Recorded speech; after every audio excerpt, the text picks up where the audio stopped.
बिस्मिल्लाहिर्रहमानिर्रहीम। अच्छा बच्चों, 4.4 ख़त्म करने के बाद हम 4.5 की तरफ आते हैं।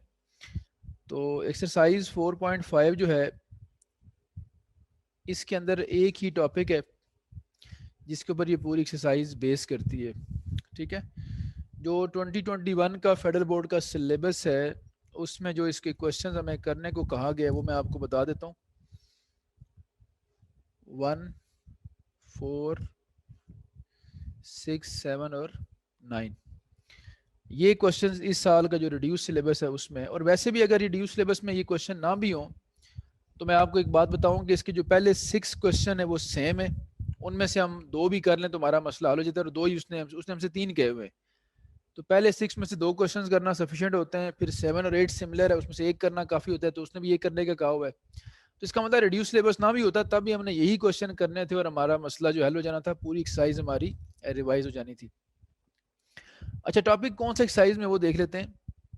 इसमें हम टॉपिक जो पढ़ते हैं वो कहलाता है सेकेंड डिग्री होमोजीनियस इक्वेशन। यानी सेकेंड डिग्री की होमोजीनियस इक्वेशन जो है ना, ये हमने इसमें डिस्कस करनी होती है। तो अब सेकेंड डिग्री के तो सबको पता होगा कि एक ऐसी इक्वेशन जिसकी डिग्री 2 हो। और होमोजीनियस का मतलब क्या होता है? होमोजेनिटी कहते हैं सिमिलैरिटी को। तो इसका मतलब है हर टर्म की डिग्री अगर 2 हो तो उसे कहते हैं होमोजीनियस इक्वेशन ऑफ डिग्री 2। तो इसको यूं डिफाइन करते हैं हम, जिस तरह क्वाड्रेटिक इक्वेशन होती है ना, A X square plus B X plus C, इस तरह इसको यूं डिफाइन करते हैं, the equation A X square plus 2hxy plus B Y square is equal to 0 is called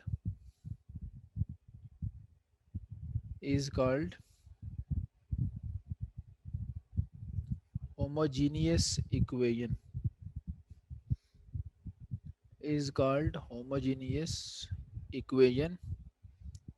of degree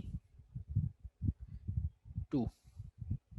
ठीक है बच्चों, अब होमोजीनियस की जो वैसे पहचान एक लेमैन लैंग्वेज में बात करें ना अगर, तो ये होता है कि जिस इक्वेशन के राइट पे 0 लिखा हो उसे हम होमोजीनियस कहते हैं। लेकिन ये जरूरी नहीं है कि राइट पे 0 होगा तो होमोजीनियस बन जाएगी। दूसरी कंडीशन ये होती है कि हर टर्म की डिग्री भी सेम होनी चाहिए। तो आप अगर ऑब्जर्व करें तो इधर भी डिग्री 2 है, इधर भी इस टर्म की डिग्री भी 2 है, और यहाँ ये जो एक्स और वाई मल्टीप्लाई हो रहे हैं ये इनकी डिग्री इकट्ठी काउंट होती है।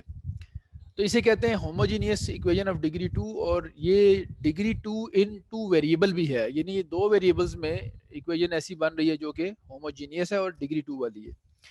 अब इस इक्वेशन में है क्या, जिस तरह क्वाड्रेटिक इक्वेशन को अगर हम ग्राफिकली देखें तो पैराबोलिक ग्राफ बनता है, इसी तरह सेकंड डिग्री की होमोजेनियस इक्वेशन को ग्राफिकली देखें तो ये 2 स्ट्रेट लाइंस को रिप्रेजेंट करती है। तो यहाँ मैं एक नोट लिखता हूँ,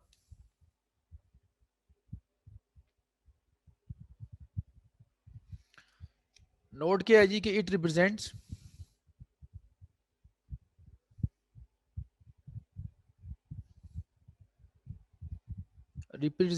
a pair of straight lines।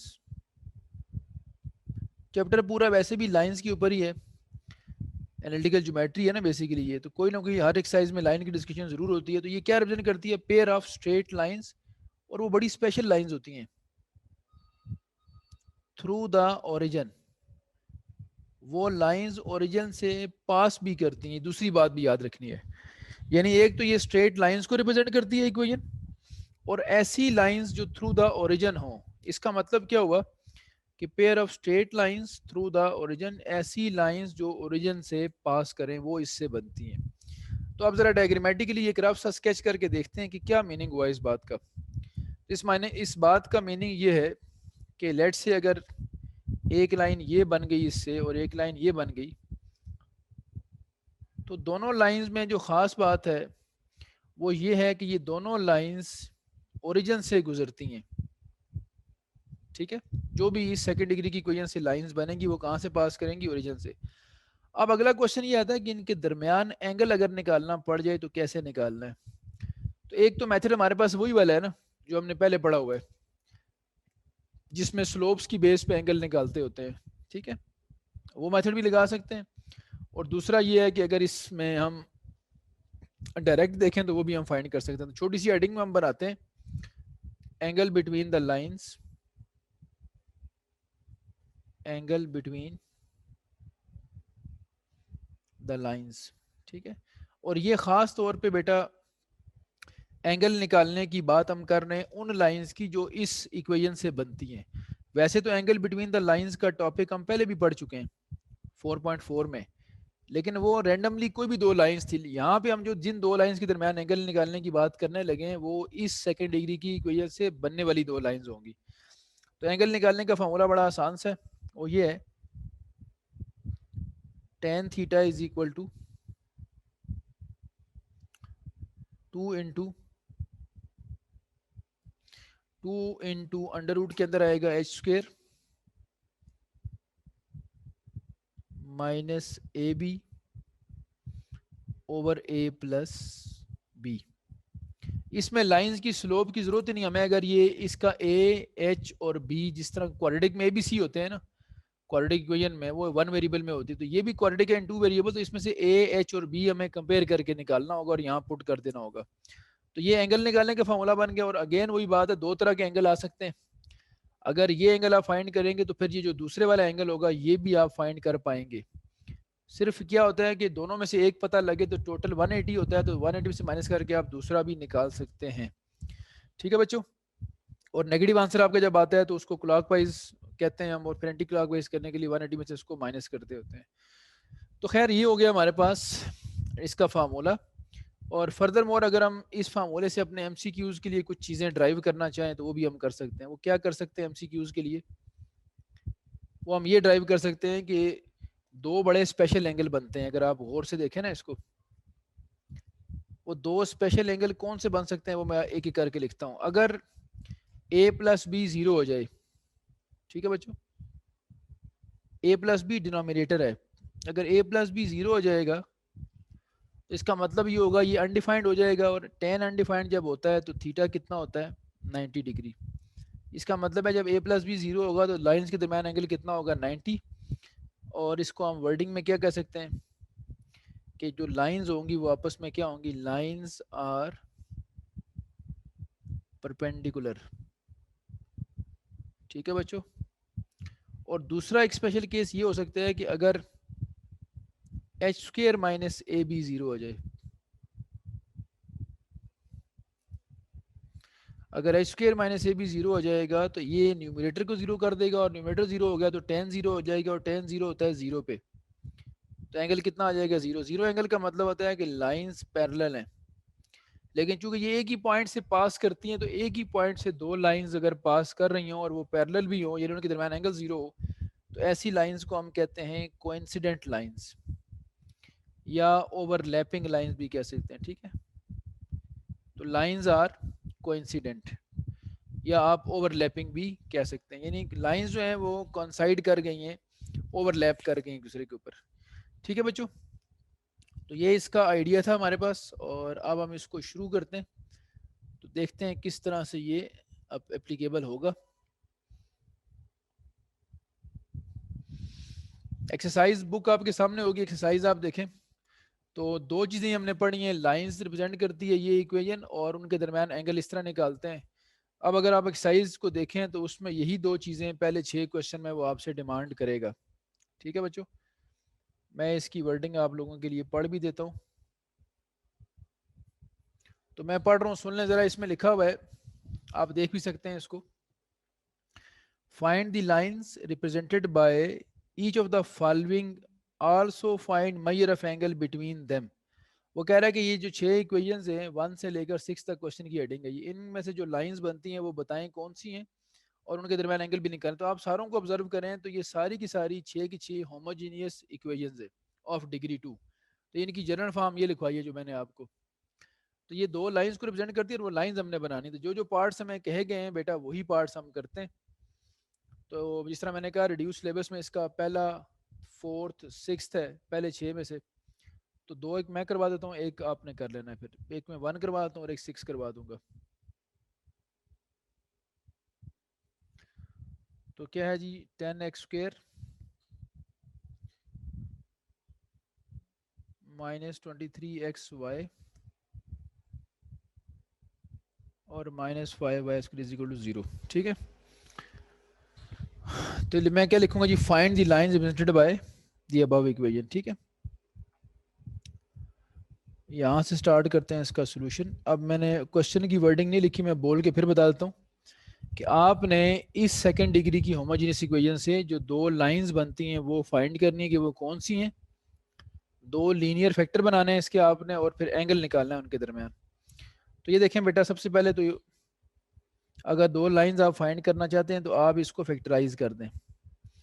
10 जो बाउंड्री वाले हैं मल्टीप्लाई करें, 10 5 से 50 और मिड टर्म ब्रेक करें तो 23 के दो पार्ट्स करें, 25xy प्लस 2xy, इनमें कॉमन कितना है 5x, तो ब्रैकेट में क्या रह जाएगा 2x माइनस 5y, और इनमें कॉमन है y। इन दोनों के अंदर क्या चीज़ कॉमन है 2x माइनस 5y, तो 5x plus y equal to 0।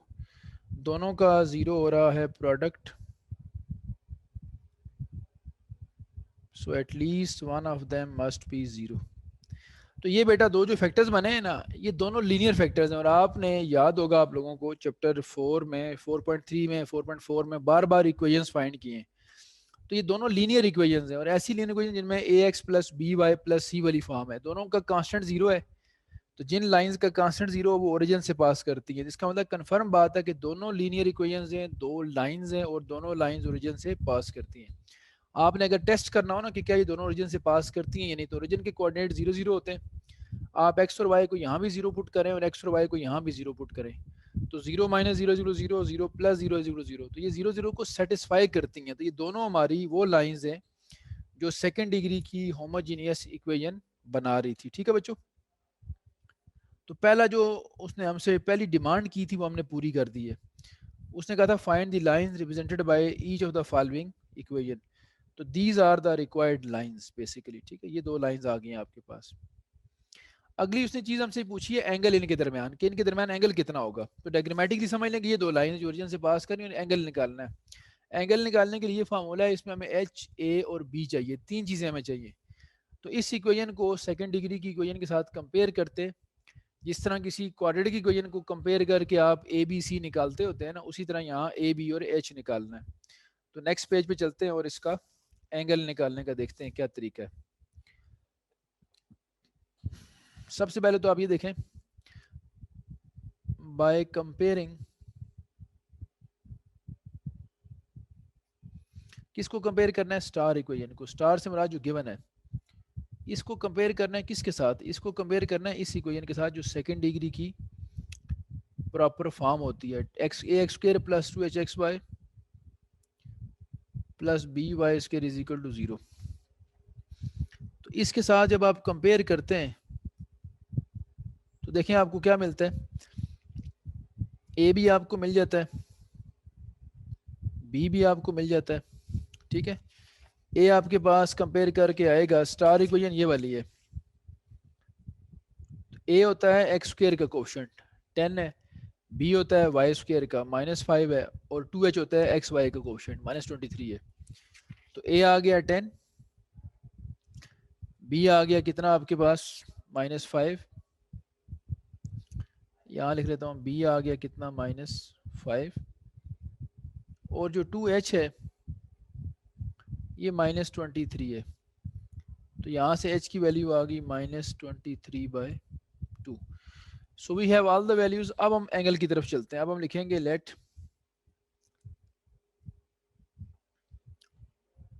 Theta be the angle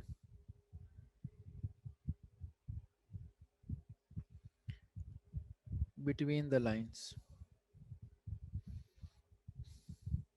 so क्या फार्मूला होता है भाई, tan theta is equal to 2 into H square minus A B over A plus B. 2 into H square करें, H ये लिखा हुआ है आपके पास, ठीक है। तो -23/2 whole square, H square minus A B, A 10 है और बी -5 है,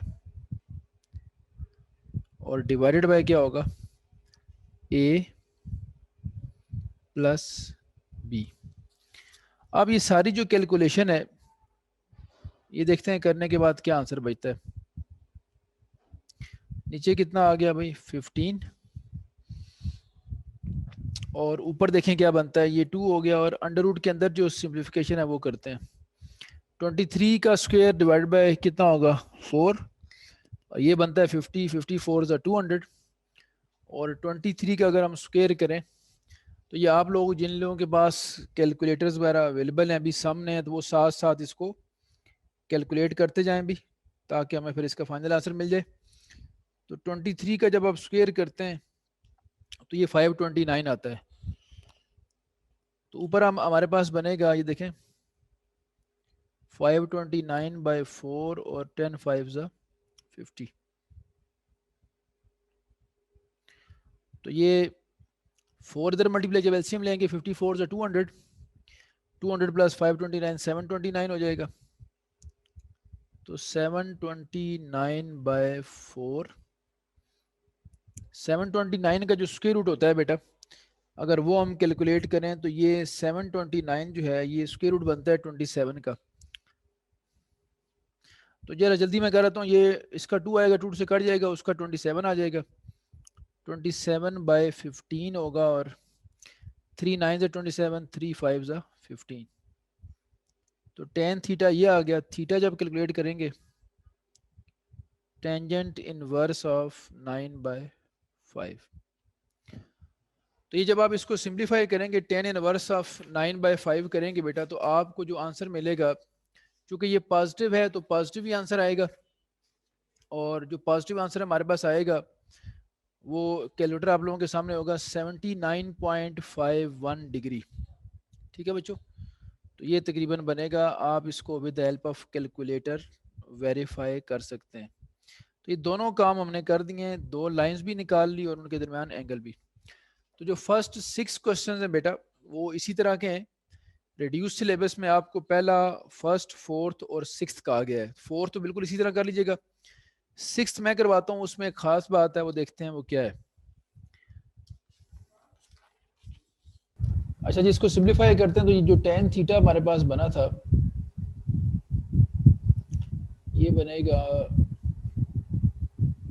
ये कैलकुलेशन अगर आप करेंगे तो 23 का स्क्वायर 529 होता है, और माइनस का स्क्वायर प्लस ओवर 4 आएगा, और ये बनेगा 50 डिवाइडेड बाय 10 - 5 क्या आ जाएगा 5। तो ये जो न्यूमरेटर है, अगर इसको स्क्वायर रूट के अंदर सिंप्लीफाई किया जाए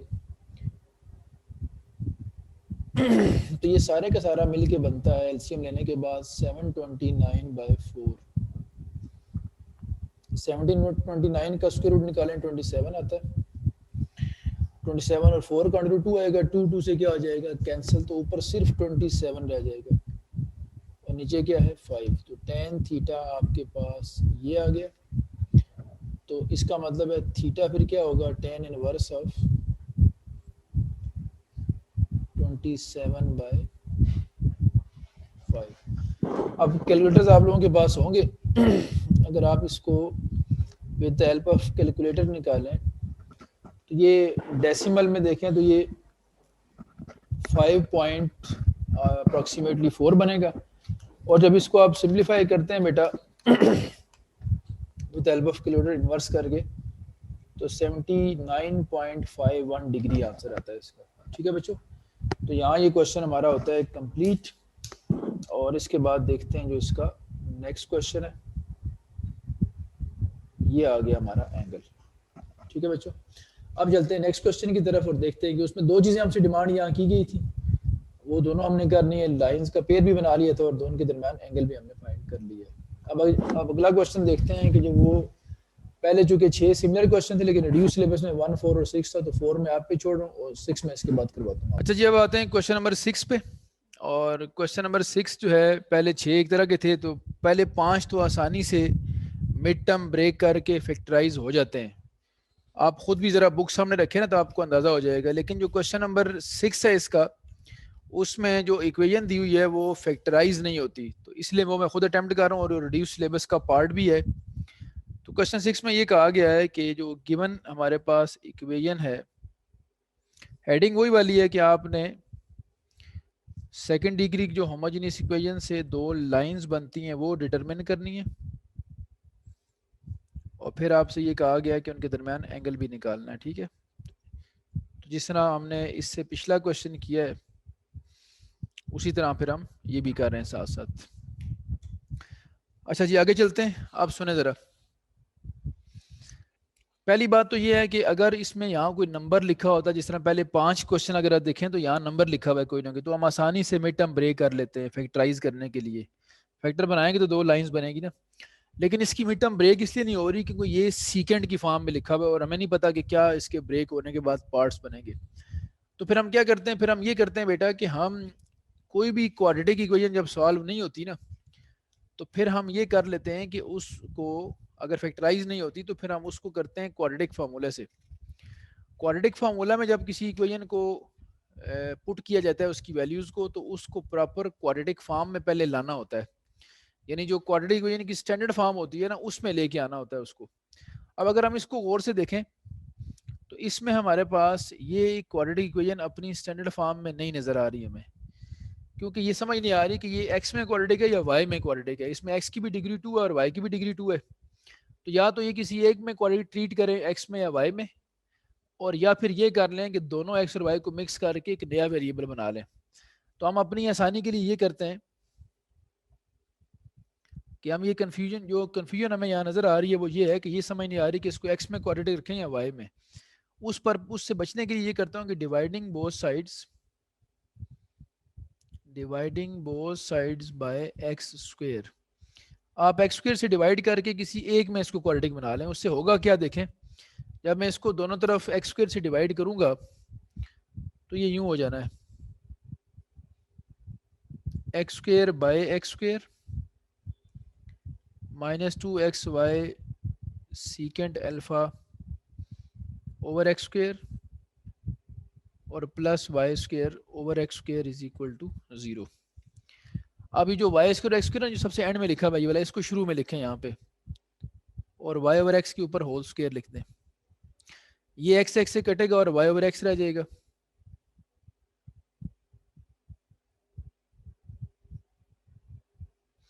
और ये एक्स स्क्वेयर से कटेगा तो यहाँ क्या रह जाएगा 1। ये लें जी। अब आप अगर गौर से देखें तो हमारा जो कन्फ्यूजन थी वो दूर हो गई है। पहले हम इसको एक्स में भी क्वाड्रेटिक समझ रहे थे, वाई में भी समझ रहे थे, लेकिन अब जब हमने एक्स से डिवाइड किया तो ये पूरी इक्वेशन वाई ओवर एक्स में क्वाड्रेटिक हो गई है। वाई ओवर एक्स नया वेरिएबल मान के जो एक्स और वाई को मिक्स करके बनाया हमने। अब कुछ लोग ये सोच रहे होंगे आप में से कि मैंने एक्स स्क्वेयर से डिवाइड किया तो मैं वाई स्क्वेयर से भी तो डिवाइड कर सकता था, उससे क्यों नहीं किया मैंने। तो आप लोगों के लिए बताऊं बात आपको कि जो लाइन बेटा ओरिजिन से पास करती है, जो भी लाइन ओरिजिन से पास करती है वो उसकी अगर हम शेप देखें, मैं आपको ये रफ में करके बताता हूँ ज़रा। ये देखें, यहाँ एक ज़रा इसकी डिटेल समझा दूँ पहले आप लोगों को, ताकि आपको ये बात कोई भी आपसे पूछे या आपके माइंड में क्वेश्चन आए कि मैंने यूं क्यों किया, तो आपको ये पता होनी चाहिए बात। ये देखें, ये एक लाइन है, ये एक्स वाई प्लेन है, यहाँ ओरिजिन है। अगर ये लाइन यहाँ से गुजरेगी तो जहाँ वाई को कट करती है वो उसका वाई इंटरसेप्ट होता है, और इसकी ये इक्वेशन होती है Y is equal to M X plus C. C क्या होता है उसका वाई इंटरसेप्ट। अगर कोई लाइन ओरिजिन से गुजरे, जब कोई लाइन ओरिजिन से गुजरती है तो उसका इसका मतलब है सी 0 हो जाता है, तो उसकी इक्वेशन सिर्फ इतनी रह जाती है Y is equal to M X. C चूंकि 0 हो गया, और वाई और एम एक्स को अगर हम गौर से देखें, एक्स को इधर ले आए तो Y is over X is equal to M आता है। ये इस बात को इंडिकेट करता है कि एम तो स्लोप होती है ना, और स्लोप रेशो होती है और रेशो कांस्टेंट होती है। इसका मतलब है एम तो कांस्टेंट वैल्यू होगी, तो जो वेरिएबल है वो वाई ओवर एक्स होता है असल में। अब अगर यहाँ दो लाइन ओरिजिन से पास करेंगी तो दूसरी की इक्वेशन भी ऐसी होगी, Y is equal to M X. फर्क क्या होगा, फर्क ये होगा कि इसकी स्लोप m1 कर दें, उसकी स्लोप m2 कर दें। तो ये कहने का मतलब है कि जो दो लाइन जिनसे पास करती हैं वो दोनों y ओवर x वेरिएबल में होती हैं, दोनों की स्लोप मुख्तलिफ होती है, एक की स्लोप m और एक की स्लोप m2। ये जो दो स्लोप्स हैं ये असल में उस क्वाड्रेटिक इक्वेशन के दो रूट्स होते हैं।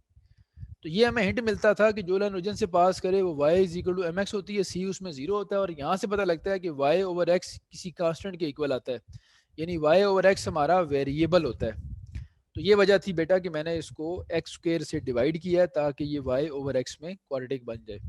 अब ये हमारा जो वेरिएबल है देखें क्या है, ये हमारा वेरिएबल है। तो ए जिस तरह होता है ना x square plus x plus constant, तो उस तरह y ओवर x में ये क्वाड्रेटिक है और ये लीडिंग टर्म है, ये एक्स वाली टर्म है और ये कांस्टेंट है। तो मैं ये बात यहाँ लिखता हूँ, विच इज नाउ क्वाड्रेटिक। किस में क्वाड्रेटिक है ये, इन y ओवर x। अब ये y ओवर x में क्या है, क्वाड्रेटिक है। सो अगर ये y में क्वाड्रेटिक है तो फिर इसमें a क्या होगा, a होता है एक्स स्क्वायर का लीडिंग टर्म का कोएफिशिएंट, और इसमें वो कितना है 1। b होता है x का कोएफिशिएंट जो यहाँ y ओवर x है। ये जो एबीसी में लिख रहा हूँ ये क्वाड्रेटिक इक्वेशन की एबीसी लिख रहा हूँ, ठीक है। और सी इसमें कांस्टेंट क्या है 1। तो आप जानते हैं हर बार एक्स में तो क्वाड्रेटिक नहीं होती ना, कभी वाई में भी होती है, कभी टेन में, कभी साइन में, कभी कॉस में। अब इस पे लगा सकते हैं हम क्वाड्रेटिक फार्मूला, ठीक है।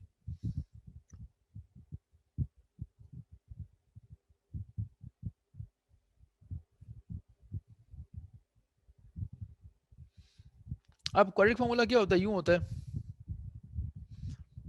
Minus B plus minus B square minus 4ac over 2a, और इसके इधर x लिखते थे हम जो वेरिएबल होता था। अब उस x की जगह क्या आएगा y बाई एक्स, क्योंकि अब y और x वेरिएबल है इसका, ठीक है बच्चों। ये वैल्यूज यहाँ पुट करते हैं और इसको देखते हैं ये क्या बनता है हमारे पास।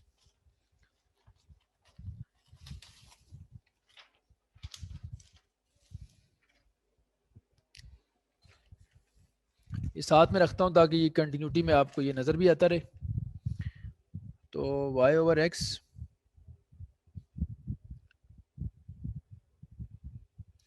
माइनस बी क्या होगा 2 सीकेंट अल्फा प्लस माइनस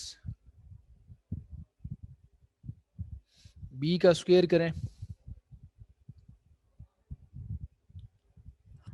तो क्या बनेगा भाई, माइनस 2 सीकेंट अल्फा का स्क्वायर और 4ac करें, ए भी 1 सी भी 1 ओवर 2a करें 1।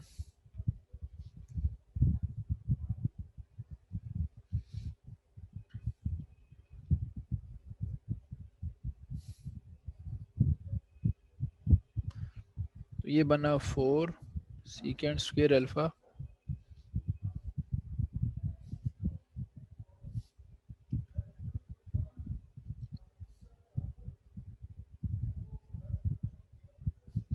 फोर इसमें से ले लें कॉमन, तो ब्रैकेट में रह जाएगा सीकेंट स्क्वायर अल्फा माइनस 1, 4 का अंडर रूट 2 हो जाएगा।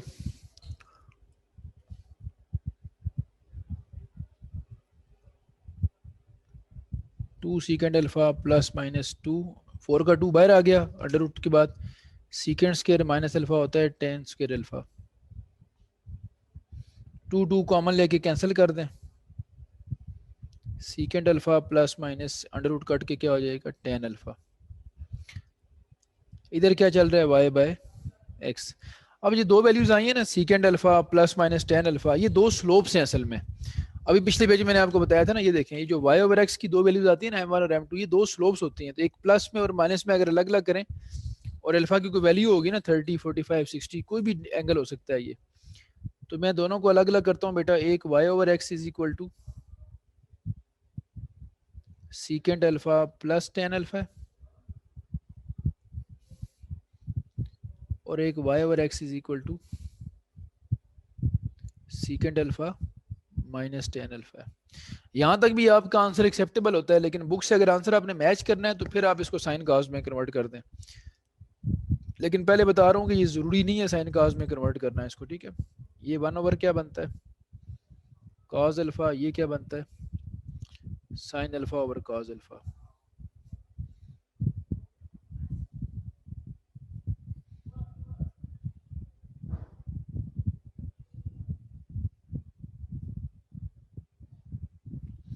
अब इसका एलसीएम जो भी आएगा देखें क्या बनता है, 1 plus sine alpha divided by cos alpha, और ये बनेगा 1 minus sine alpha divided by cos alpha. Cross multiply करें तो y cos alpha is equal to X into 1 plus, ये ज़रूरी नहीं है स्टेप्स ये, लेकिन अक्सर स्टूडेंट्स जो होते हैं वो इस हवाले से बड़े कॉन्शियस होते हैं कि वो कहते हैं बुक से आंसर मैच करना चाहिए हमारा। यहाँ तक भी लिख के आ गए आप तो आपको नंबर पूरे ही मिलने हैं, क्योंकि लाइंस तो फाइंड कर ली है ना। सिर्फ बुक वाले ने साइन काज में लिखा होता है इसलिए हम साइन काज में कन्वर्ट कर देते हैं। अब एक तरफ कर लें बेशक इसको, तो x पहले लिखें, x into 1 plus sine alpha minus Y cos alpha equal to 0, x into 1 minus sine alpha plus Y cos alpha equal to 0. These are the required lines, are the required lines. अब आपसे कहा गया था, meeting का time भी आपका ऊपर है लेकिन चलें कोई नहीं, इसको कंप्लीट करके ही छोड़ेंगे हम। फिर आपसे कहा गया था कि इनके दरमियान एंगल भी निकालना है। देखें लाइंस किस फॉर्म में लिखी है हमने, A X plus B Y plus C वाली फॉर्म में, तो सी दोनों में 0 है, कांस्टेंट एक्स और वाई वाली टर्म्स ही हैं, इसका मतलब है ये लाइन दोनों ओरिजिन से पास कर रही हैं। अब एंगल की बारी आती है तो उसके लिए हम क्या करते हैं, एंगल को लेट करते हैं, late theta be the required angle, late theta be the required angle, in fact angle between the lines है ना ये। तो फिर हम क्या करते होते हैं, फिर हम कंपेयर करके बाय कंपेयरिंग, जिस तरह पिछले क्वेश्चन में किया है ना, कंपेयरिंग स्टार, स्टार कहते हैं गिवन इक्वेशन को, ठीक है, जो हमने उसको लेट किया होता है। स्टार को कंपेयर करते हैं किसके साथ, इसके साथ, A X square plus two H X Y plus B Y square, ताकि ए बी और एच हम फाइंड कर सकते हैं। स्टार कौन सी इक्वेशन, अभी ये इक्वेशन जिसको हमने स्टार कहा हुआ है ना, ये वाली। तो कंपेयर करें, देखें ये आपके सामने ए होगा 1, ये बी है 1 और 2h क्या है -2 सीकेंड अल्फा। तो मैं लिखता हूँ दिस सिंपलाइज ए भी यहाँ 1 है, बी भी यहाँ 1 है, और जो 2h है वो -2 सीकेंड अल्फा के बराबर है। तो बस मसला हल हो गया। अच्छा ये क्वेश्चन भी नई और पुरानी बुक्स में ना थोड़ा थोड़ा इसमें फ़र्क है, को प्लस माइनस का, तो उससे कंफ्यूज नहीं होना। जैसा भी पेपर नई बुक के अकॉर्डिंग पेपर में आना है, तो प्लस माइनस की मिस्टेक अगर बुक में है भी तो जिस तरह वो आएगा उसी तरह आपने सॉल्व करना है, ठीक है। ये प्लस माइनस कुछ बुक्स में थोड़ा बहुत आगे पीछे हुआ है। टेन थीटा का फॉर्मूला क्या था, 2 into H square minus A B over A plus B. तो 2 इंटू एच है -2, एच हमारे पास क्या था 2h, अगर -2 सीकेंड अल्फा है तो h होगा सीकेंड अल्फा माइनस के साथ सीकेंड अल्फा का स्क्वायर, ए और बी 1 1 है ओवर 1 प्लस 1 ए प्लस बी, ये 2 बनेगा, 2 से कट जाएगा, तो ये बनता है जी सीकेंड स्क्वायर अल्फा -1 ओवर 2, 2 से कट गया, सीकेंड स्क्वायर -1 होता है टेन स्क्वायर, ये स्क्वायर भी स्क्वायर रूट से कट जाएगा, तो tan theta is equal to tan alpha, this implies theta is equal to alpha. तो ये हमारा थीटा भी आ चुका है बेटा यहाँ पे। तो यहाँ ये क्वेश्चन ख़त्म होता है और आज तक के लिए इतना काफ़ी है। और इसमें भी एक चीज़ और देखें कि ये जो था 2h अगर ये था तो यहाँ से 2 से डिवाइड करके h की वैल्यू आ रही थी माइनस सीकेंड अल्फा। थोड़ा सा प्रोमिनेंट कर देते हैं इसको, आंसर हमारा आ चुका है यहाँ तक, a भी 1 था, b भी 1 था और h ये था, ठीक है बच्चों। ये वैल्यूज यहाँ प्लेस की हमने और एंड में हमें अल्फा भी क्या मिल गया, अल्फा थीटा के बराबर मिल गया हमें। तो ये पहले 6 क्वेश्चन आज कवर हो चुके हैं। अब अगला जो काम 2-3 क्वेश्चन रहेंगे वो इंशाल्लाह नेक्स्ट क्लास में करेंगे।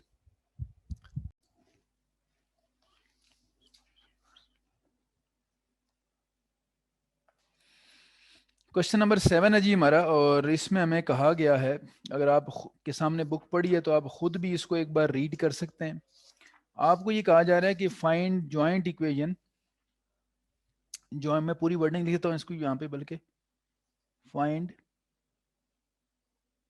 Joint equation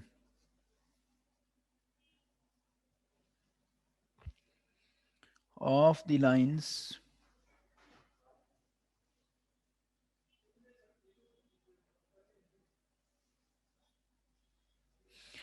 through the origin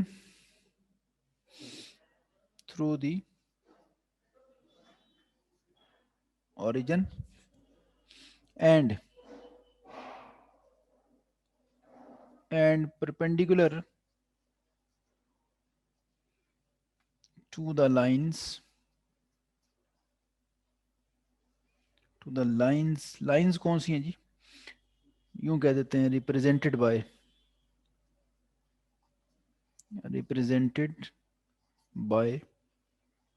ये मैंने represented by खुद लिखा है ताकि आपको क्वेश्चन का आइडिया क्लियर हो जाए। ये आप जरा इसको अंडरस्टैंड करने की कोशिश करते हैं कि क्वेश्चन क्या है हमारा। देखें सोल्यूशन तो हम समझ ही लेंगे, पहले क्वेश्चन की तरफ आते हैं ना कि वो क्या है। हमें कहा जा रहा है कि जॉइंट इक्वेशन फाइंड करें। किसकी जॉइंट इक्वेशन फाइंड करनी है? उन लाइंस की जो थ्रू द ओरिजिन हो, जो ओरिजिन से पास करें। इतनी सी बात काफी नहीं है। वो लाइंस ओरिजिन से पास करने के साथ साथ क्या हो भाई, परपेंडिकुलर हो। किसके perpendicular? Perpendicular to the lines represented by this equation. अब होगा क्या, हम सारे जानते हैं, कल भी हमने जो लास्ट क्लास हुई थी उसमें काम किया था कि कोई भी सेकंड डिग्री की होमोजेनियस इक्वेशन जो होती है वो दो लाइंस को रिप्रेजेंट करती है। इसका मतलब अगर ये सेकंड डिग्री की होमोजेनियस इक्वेशन है तो इसके अंदर दो हिडन लाइंस हैं और ये उन दोनों की ज्वाइंट इक्वेशन है। आपने इन दोनों लाइंस के परपेंडिकुलर जो दो लाइंस होंगी और ओरिजिन से पास करेंगी, उनकी ज्वाइंट इक्वेशन बतानी है। मैं जरा आपको एक चीज समझा दूं, पिछले क्वेश्चन का रेफरेंस देके देखें। ये आपने क्वेश्चन किया ना, इस लाइन को आपने, इस इक्वेशन को आपने फैक्टराइज करके ये दो इक्वेशंस बनाई थी। ये दोनों स्ट्रेट लाइंस हैं और ये जॉइंट इक्वेशन क्या बनती है? सेकंड डिग्री की होमोजेनियस इक्वेशन। तो अगर मुझे ये पता है कि दो इसकी लाइंस हैं ये वाली, तो हम कहेंगे ये दोनों सेपरेट इक्वेशंस हैं और अगर इन दोनों को इक्वल टू जीरो करके मल्टीप्लाई कर दें तो जो इसका आंसर आएगा वो ये वाला आएगा। ये कहलाती है इन दोनों की ज्वाइंट इक्वेशन, ये वाली। तो इस तरह हमसे वो ज्वाइंट इक्वेशन पूछ रहा है, तो पहले हमें फैक्टर बनाने पड़ेंगे, मल्टीप्लाई करके बनानी पड़ेगी ज्वाइंट इक्वेशन। अब शुरू करते हैं बात।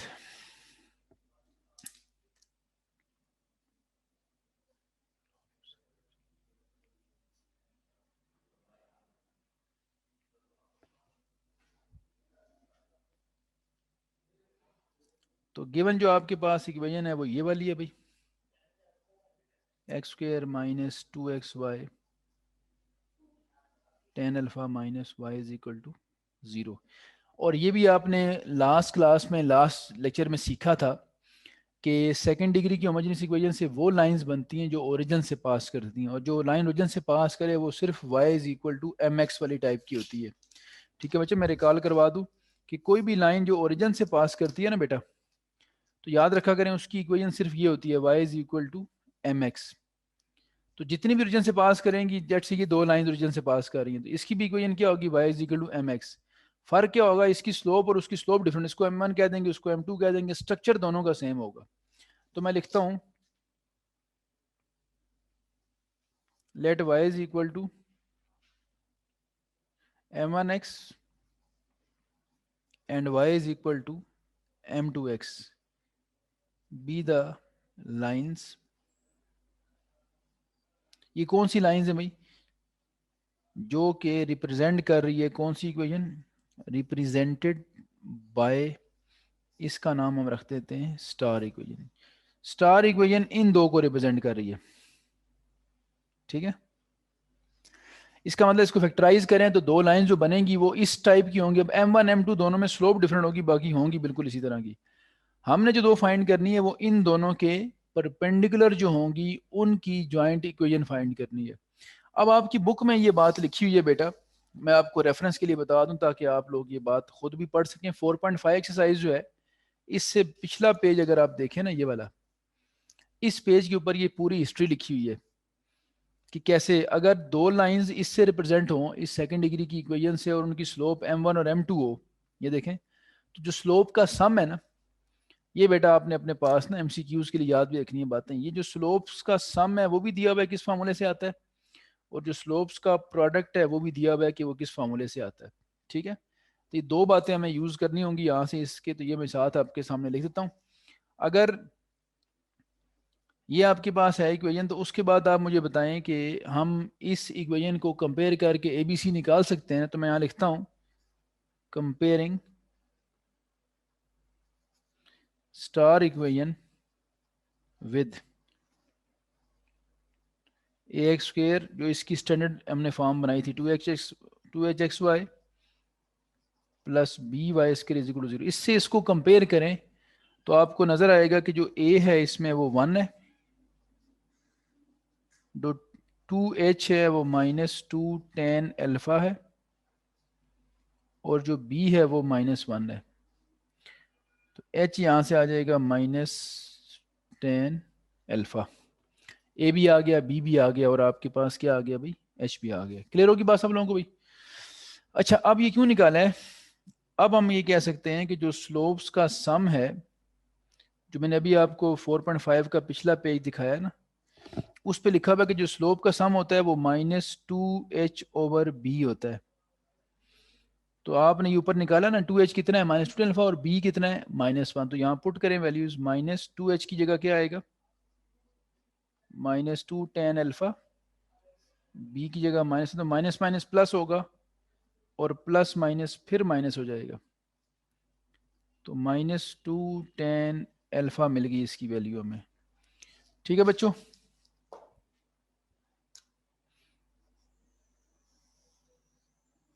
ये मैं ज़रा प्रोमिनेंट करता हूँ, ये हमारे पास आ गई एक value, and we call it equation 1। आगे चलते हैं जी। आल्सो हमने पढ़ा है, जिस तरह ये फर्स्ट ईयर में आपको याद होगा ना, सम ऑफ रूट्स और प्रोडक्ट ऑफ रूट्स निकाला करती है, उस तरह का कंसेप्ट है इसका। जो स्लोप्स का प्रोडक्ट होता है वो होता है ए बाय बी। ए देख लें 1 है, बी कितना है, -1। तो 1/-1, तो ये 1/-1 क्या बन गया भाई, ये बन गया -1 ही। तो ये आपके पास आ गया स्लोप्स का प्रोडक्ट। तो मसले हमारे दोनों हल हो गए। ये दो वैल्यूज़ हमने निकाल के रख ली हैं, ये वैल्यूज़ आगे हमें चाहिए होंगी। अब हम आते हैं अगली बात के ऊपर, आप ज़रा सुनिएगा ध्यान से।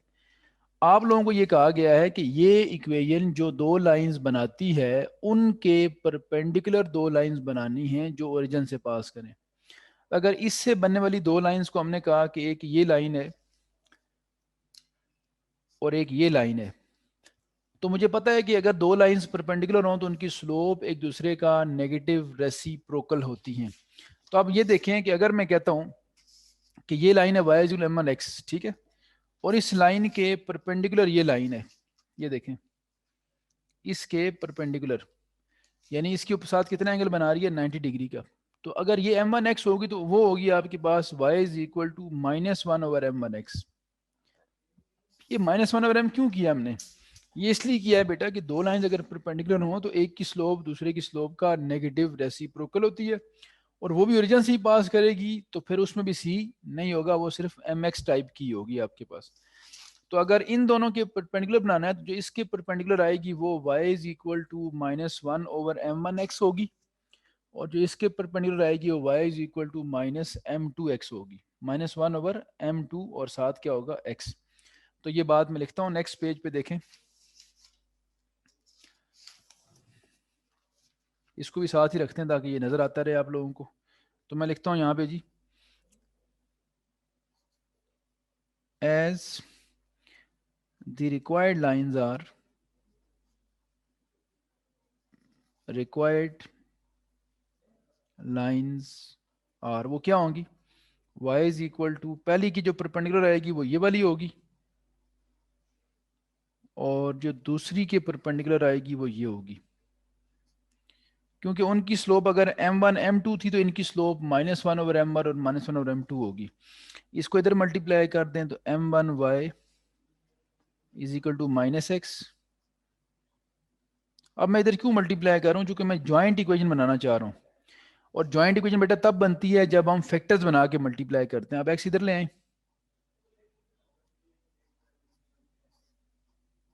एक ये बन गया, और एक ये बन गए, दो फैक्टर्स बन गए। अब इनको मल्टीप्लाई करूंगा, बन जाएगी joint equation. Hence joint equation is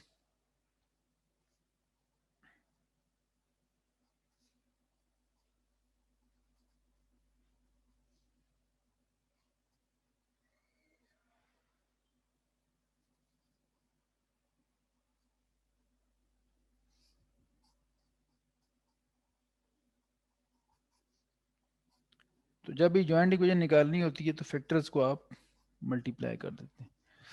अब क्या बनेगा, x इंटू एक्स करें तो X square plus X Y M one plus X Y M two और plus M one M two Y square equal to zero. इन दोनों में क्या कॉमन है, एक्स वाई, ब्रैकेट में M one plus M two रह जाएगा। तो आप देख सकते हैं कि जो टारगेट था वो बिल्कुल एग्जैक्ट वही चीज़ बन रही है। आपको यहाँ पे दो वैल्यूज जो हैं वो पुट करनी है, वो कौन कौन सी, एक सम ऑफ स्लोप्स और एक प्रोडक्ट ऑफ स्लोप्स, जो कि आपने पहले से निकाल के रखी हुई थी, वो बस यहाँ पुट करें और ये इस क्वेश्चन का लास्ट स्टेप है। बस यूजिंग ज्वाइंट इक्वेशन तो आ चुकी है, सिर्फ वैल्यूज रिप्लेस करनी है using one and two. So implies X square plus X Y, sum of slope है माइनस टू टेन अल्फा और प्रोडक्ट ऑफ स्लोप है माइनस वन।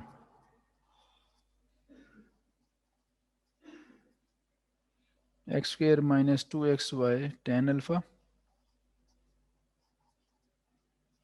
ये नहीं बच्चों, ये आ गया हमारा आंसर। और ये बाय चांस ऐसा आंसर आया बेटा कि जो हमारी इक्वेशन गिवन थी हमें, बिल्कुल वैसी ही हमारी रिक्वायर्ड इक्वेशन भी आई है। इसका मतलब ये ऐसी लाइंस थी जो अपने ऊपर खुद ही परपेंडिकुलर थी। तो इन लाइंस को कहा जाता है बेटा सेल्फ ऑर्थोगोनल लाइंस। ठीक है, ऐसी लाइंस जो अपने ऊपर खुद ही परपेंडिकुलर होती हैं, self orthogonal family of lines कह लें इनको। लें जी, ये क्वेश्चन हमारा खत्म हुआ बेटा। दो इस तरह के क्वेश्चन थे, एक इस बार सिलेबस में नहीं है, and the last one is question number 9, और उसके बाद चैप्टर 4 हमारा हर लिहाज से खत्म हो जाएगा इंशाल्लाह। इसमें हमें कहा जा रहा है अभी find area of region. Area of the region किस तरह का रीजन है जी, बाउंडेड बाय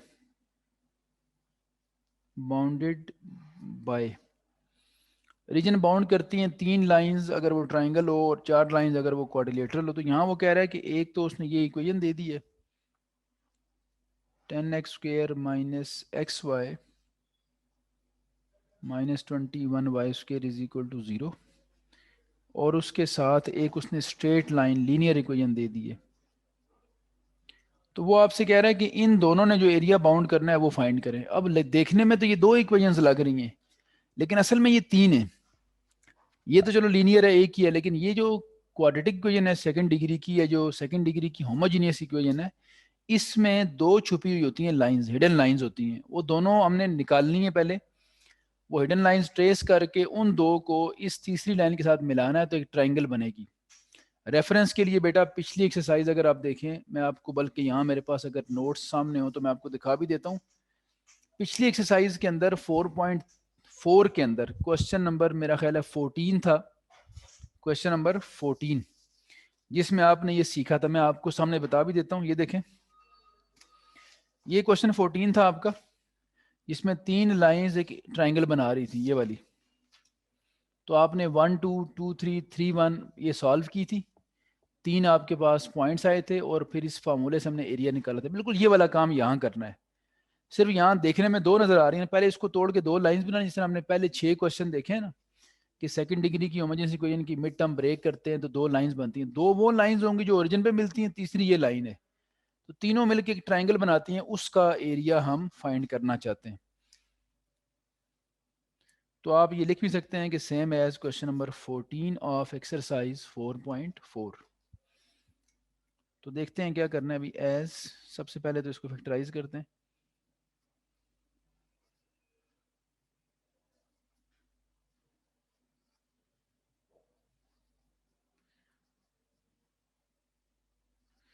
इसको कोई नाम दे दें, इसे इक्वेशन 1 कह देते हैं पहले ही, और इन दोनों को तोड़ के 2 बनाते हैं। तो फैक्टराइज करें मिड टर्म ब्रेक करके, तो 221 10 210 बनता है, और -15xy और +14xy, ये बनेंगे इसके फैक्टर्स। 5x कॉमन लें तो 2x - 3y, और 7y कॉमन लें तो 2x - 3y। अब इन दोनों में क्या चीज़ कॉमन है? 2x - 3y, ब्रैकेट में क्या रह जाएगा? तो दोनों का 0 हो रहा है product, so at least one of them must be 0। ये जो दो इक्वेशंस बन गई है ना बेटा, ये वो दो लाइंस थी, और देखें दोनों में सी नहीं है। जिस तरह इसका C1 है ना कांस्टेंट, जिस लीनियर इक्वेशन के अंदर सी नहीं होता वो ओरिजिन से पास करती है, तो ये ओरिजिन से पास नहीं करेगी क्योंकि इसमें सी नॉन जीरो है, 1 है। इन दोनों का कांस्टेंट 0 है, और हम जानते हैं कि सेकंड डिग्री की होमोजेनियस इक्वेशन जो दो लाइंस जनरेट करती है, वो दोनों लाइंस ओरिजिन से पास करती हैं। अब हम अगर टोटल काउंट करें, तो मैं थोड़ा सा आपको पॉइंट आउट करके दिखाता हूँ। देखें, टोटल हमारे पास 3 लाइंस हैं। अब एक लाइन ये, एक लाइन ये, और एक ये लाइन है। नंबरिंग जैसे मर्जी दे दें, आपकी मर्जी है, 1 2 3 जिस मर्जी को कह दें। अगर आप इनको 1 2 कहना चाहते हैं, उसको हम 3 कह देते हैं। इसको बेशक आप 3 कह दें, इसको कह दें ये इक्वेशन 1 है, और ये कौन सी है? 1 2 1 की सेकंड डिग्री से, और तीसरी वो है। तो ये तीनों लाइंस मिलकर एक ट्रायंगल बनाएंगी। अब इन तीनों लाइंस को सॉल्व करना है बारी बारी। इनको तो सॉल्व करने की जरूरत नहीं 1 2 को, क्योंकि 1 2 मुझे पता है, हम जानते हैं कि सेकंड डिग्री की होमोजेनियस इक्वेशन से बनी, तो ये ओरिजिन से पास करेंगी। इनका जो पॉइंट ऑफ इंटरसेक्शन है वो ओरिजिन है, और इसको इन दोनों को बारी बारी उसके साथ सॉल्व करना है। ठीक है, मैं अगले अगले पेज पे ये बात लिखता हूँ कि as point of intersection, as point of intersection of 1 and 2 is origin. ठीक है, इसको बेशक लिख दें पहले ही बस। इसका तो मसला हल हो गया 1 2 का। अब 1 और 3 और 2 और 3 सॉल्व करनी है। सो अब क्या करना पड़ेगा, मैं यहाँ लिखता हूँ। एक बार हम करते हैं सॉल्विंग 1 and 3, और पार्टीशन बना के यहाँ लिख दें सॉल्विंग 2 and 3। ठीक है बच्चों, दरमियान में पार्टीशन बना लें। ये लें जी। अब मैं एक एक करके सॉल्व करता हूँ, आप लोगों के सामने देखें। 1 और 3 को सॉल्व करने का मतलब क्या है? 1 आपके पास है 2x - 3y, 2x - 3y equal to क्या है? 0 है। इसको तो छेड़ने की जरूरत नहीं है, ये तो एज इट इज लिखी जाइए। ठीक है, ये होगी कौन सी आपके पास? 1। 3 को फिर आप कोई एक क्वेश्चन अगर बैलेंस करना चाहते हैं, x का या y का, तो 2 से मल्टीप्लाई कर दें। तो वो थी x + y, तो ये 2x + 2y, और +1 था वो 2 हो जाएगा। तो 2 से मल्टीप्लाई क्यों किया? ताकि x का क्वेश्चन सेम हो जाए। अब इन दोनों को करें सब्ट्रैक्ट। सब्ट्रैक्ट करेंगे साइन चेंज हो जाएंगे, ये चेंज, ये चेंज, ये चेंज। तो 2x से क्या हो रहा है? कैंसिल। ठीक है बच्चों, -3y - 2y -5y - 2 = 0। y आ गया 2/5। इसको किसी एक में पुट कर दें, पुट इन 1 या 2, 1 या 3, जिनको सॉल्व कर रहे होते हैं आप, 1 में या 3 में। तो 1 में क्या था जी? 2x - 3y था, इक्वल टू क्या था? 0। तो ये बन गया 2x = 6/5, x = 3/5। x भी आ गया, y भी आ गया आपके पास। तो अब आ गया जी, this simplifies point of intersection जो आया हमारे पास, point of intersection of 1 and 3 is, कौन सा बना है जी? इसका नाम कोई भी रखने, ए कह दें इसको। x इसमें आया 3/5, और y इसमें है 2/5। ठीक है, बेशक इस पार्टीशन को ऊपर से नीचे कंटिन्यू भी कर दें ताकि ये नज़र आए कि यहाँ तक पार्टीशन आ रही है। ये लें जी। अच्छा दूसरी तरफ आते हैं जी, इधर इधर हम सॉल्व करते हैं जो नेक्स्ट हमारे पास है उसको। तो ये अगर क्लियर हो गया आप लोगों को तो अब इस तरफ आते हैं। अच्छा यहाँ पे ये थोड़ी सी हमने प्लस माइनस की देख रहे हैं, अगर ये -2 इधर लेके जाते हैं तो ये वहाँ जाके +2 हो जाएगा, तो ये माइनस आएगा हमारे पास। ये जब माइनस आएगा तो देख लें यहाँ से, यहाँ जब माइनस पुट करेंगे आप तो ये क्या हो जाएगा, माइनस माइनस प्लस, और वहाँ जाके फिर ये माइनस हो जाना है। तो ये फिर आपके पास दोनों नेगेटिव आएंगे कोऑर्डिनेट्स यहाँ से, ठीक है, ये भी नेगेटिव और ये भी नेगेटिव आ गया। सॉल्विंग 2 एंड 3, तो 2 लिखें, 2 और 3 को सॉल्व करना है तो 2 तो चलो एज इट इज लिख दें। 2 को लिखेंगे एज इट इज, क्या 5x + 7y, 5x + 7y। और कोई एक क्वेश्चन अगर बैलेंस करना है तो इसको 5 से मल्टीप्लाई कर दें, 5x + 5y + 5 = 0। साइन हो जाएंगे यहाँ पे चेंज, ठीक है, साइन जब चेंज होंगे ये हो गया कैंसिल। तो 7 - 5 कितना आ जाएगा, 2y, -5 = 0, यहाँ से y आ जाएगा 5/2। ये किसी एक में पुट कर दें, जिसको जिन दोनों को आप सॉल्व कर रहे हैं ना, 1 में या 2 में या 3 में, सॉरी, तो मैं 3 में पुट करता हूँ, आप 2 में भी कर सकते हैं। तो क्या था जी, x + y था, y किसके इक्वल है, और +1 = 0 था। तो 2 ये हो जाएगा, 2 + 2 + 5 7, 7/2 बनेगा, वहाँ जाके हो जाएगा -7/2। ये x आ गया, वो y। सो जो पॉइंट ऑफ इंटरसेक्शन बना है, point of intersection of 2 and 3, ये कौन सा बना जी, ये बना हमारे पास, इसको हम b कह देते हैं, x -7/2 और y आ गया 5/2। ठीक है बच्चों, अब हमारे पास a भी आ गया, b भी आ गया, और एक पहले भी था हमारे पास था। अब मैं ज़रा इसकी रफ स्केचिंग करता हूँ ताकि थोड़ा सा ना आप लोगों को ये बात समझ आए कि किस तरह की हमारे पास सिचुएशन डेवलप हुई है इधर, ठीक है। तो रफ स्केचिंग करने का फ़ायदा ये होता है कि कम से कम हमें आइडिया हो जाता है क्वेश्चन का। तो ये समझ लें कि एक लाइन ये है, एक लाइन आपके पास इस तरह से है, ये दो रेड कलर की लाइंस हैं, ये वो लाइंस हैं बेटा जो पहले से आपने बना के रखी हुई थी, ठीक है, जो सेकंड डिग्री की होमोजेनियस इक्वेशन से बनी। ये जो ब्लैक लाइन है ये मैंने थर्ड लाइन को कहा हुआ है, ये आपकी तीसरी लाइन थी, लाइन 3, ठीक है, ये आपकी लाइन 1 आई और ये आपकी लाइन 2 आई।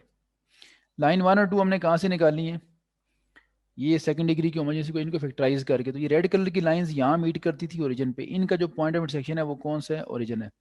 1 और 3 को जब हमने सॉल्व किया है तो ये पॉइंट आया हमारे पास, ठीक है, 1 और 3 को सॉल्व करके ये पॉइंट आया जिसका नाम हमने ए रखा।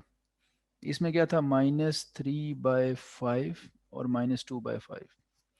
जब हमने सॉल्व किया कि इसको 2 और 3 को, तो ये बी पॉइंट आया जिसमें x नेगेटिव आया और y क्या आया, पॉजिटिव।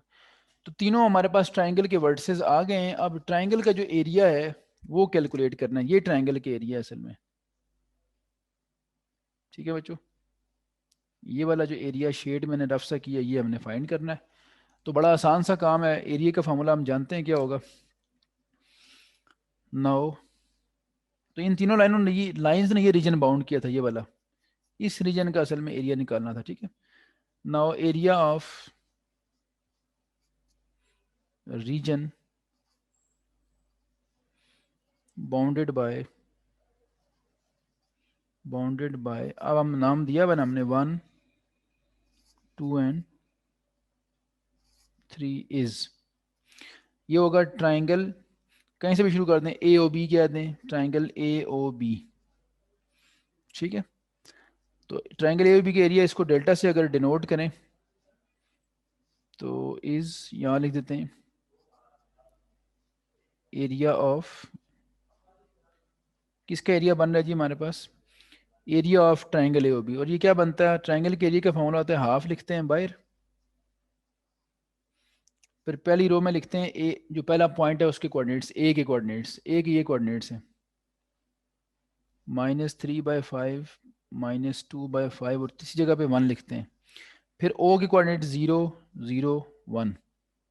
फिर आखिरी बी के कोऑर्डिनेट्स हैं वो क्या है, -7/2 -5/2 +5/2 और 1। अब इसको कहीं से भी एक्सपेंड कर लें आप, एक्सपेंडिंग बाय एनी रो और कॉलम। तो मैं रो 1 से एक्सपेंड करता हूँ, क्या होगा देखें, पहले आएगा -3/5, इसके साथ रो और कॉलम छोड़ दें, बल्कि टाइम का मैं डायरेक्ट लिखता हूँ, ये 0 × 1 होगा, 0 -5/2।